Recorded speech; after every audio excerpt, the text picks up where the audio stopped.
Hello YouTube! We are on the real programming channel about HTML and CSS for beginners. My name is Andrei.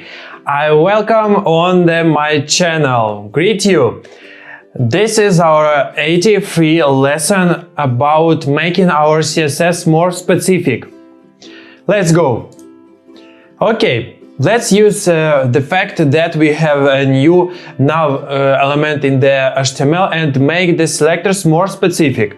That way we ensure that future changes to the HTML, such as adding a nonsense UL element to somewhere else in the page down this road, don't result in any unexpected styling. Here is how we do that, but notice that we do have to make a few adjustments to the margins of the nav elements so it behaves correctly. And we added a new rule for the nav element and moved the properties for setting the background color and margin into this rule, so everything in the nav element gets styled with these properties. And we added the property to set the margin of the UL element to 0. So it fits snugly with the nav element by default. UL elements have a margin that will cause the UL to be sniffed over a bit if we don't set it to 0. Finally, for all these rules, we added the selector nav in front of them, so the rules affect only UL elements that appear with a nav element. That way we can be sure that if the CEO adds a UL to his block in the future, it won't get styled like a navigation list. So, notice we add now this, okay, to both rules in the rule with two selectors. Tada! Look at that navigation. Get these changes into the CSS and give it a try. Not bad, huh? And now we can rest assured that any future UL elements won't be affected by the navigation CSS. Remember, when possible, add the most specific rule you can to style your elements. Hey, if I could get you guys to stop geeking out over your new HTML5 elements for a minute, I've got some great news. We just finished creating our new tweet sip cups. It's a revolutionary new technology. Take a sip of coffee and have your status update on Twitter. I just did a new video demonstrating it working. Can we get it on the blog? Here is the Starbuzz blog page, complete with all our recent improvements, and he wants to put a video right in the page just like this. Oh, and this tweet sip technology is so earth-shatteringly useful, he wants us to assume we're under a friend. We told him you'd be good with that. Now we're going to have to add video to the Starbuzz page. It doesn't seem like a big deal, but aren't we going to need a Flash developer? Creating the new block entry. Let's get started by adding a new block entry, which in HTML speak should be a new article element.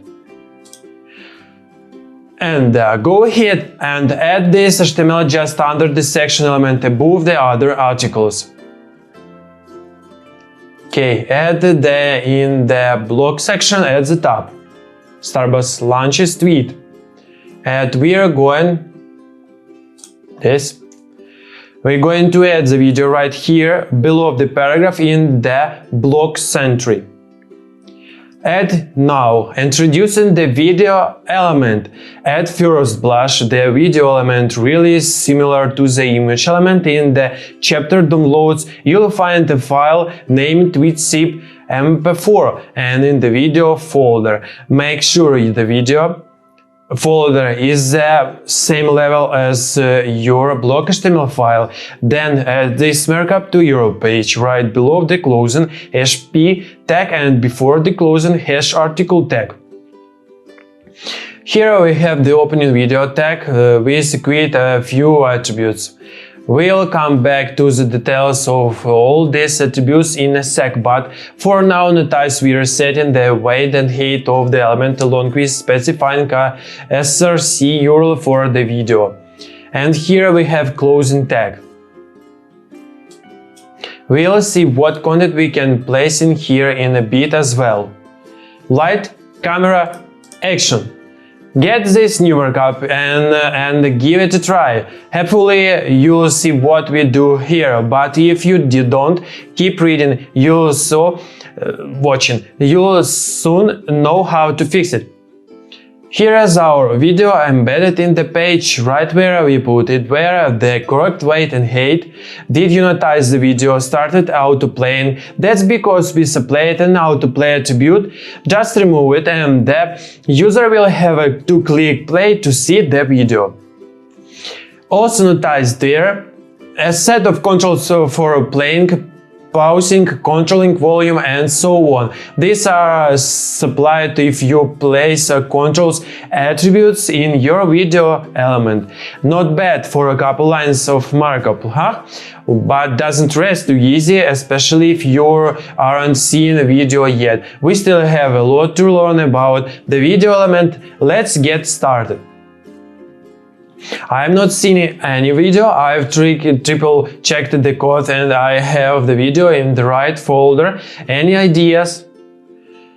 Yes, it's probably the video format. While the browser makes have agreed on what the video element and API look like in HTML5, not everyone can agree on the actual format of the video files themselves. For instance, if you are on Safari, H.264 format is favored. If you are on Chrome, WebM is favored, and so on.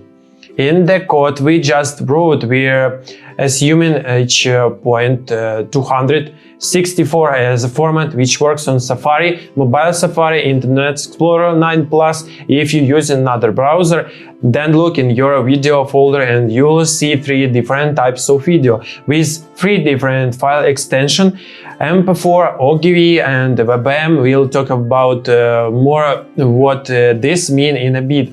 By the time you read this formats could be more widely supported across all browsers. So if your video working great, always check the web to see the latest on this unfolding topic.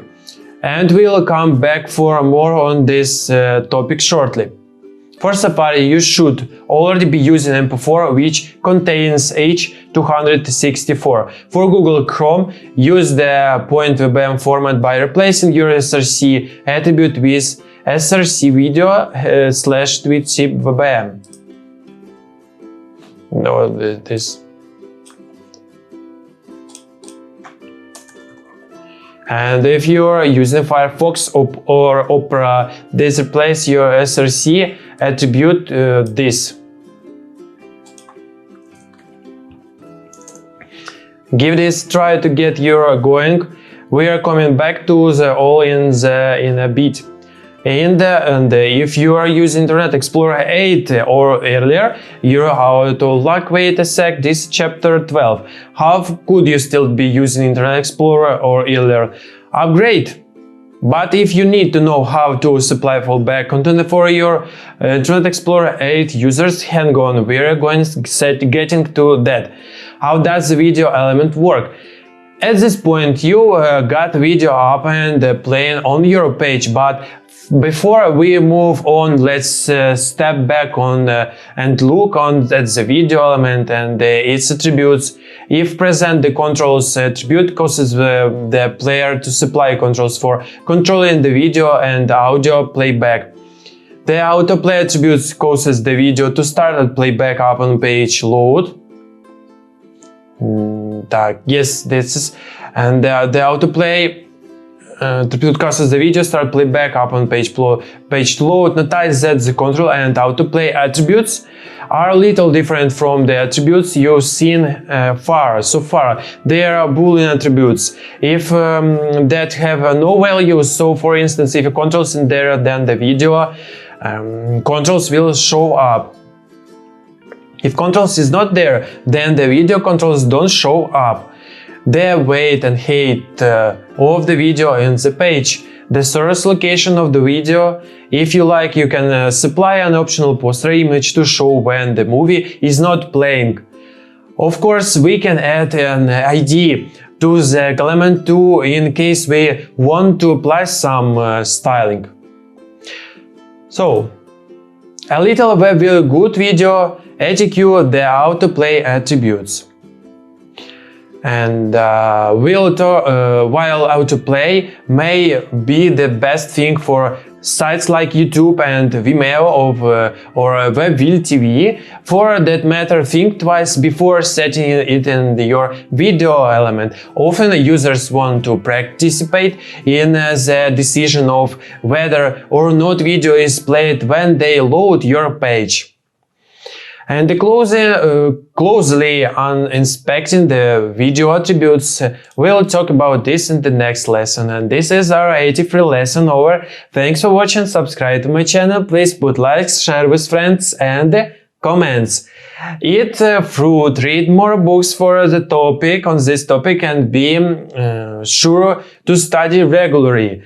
Preferably in the evening, and drink more water for the brain.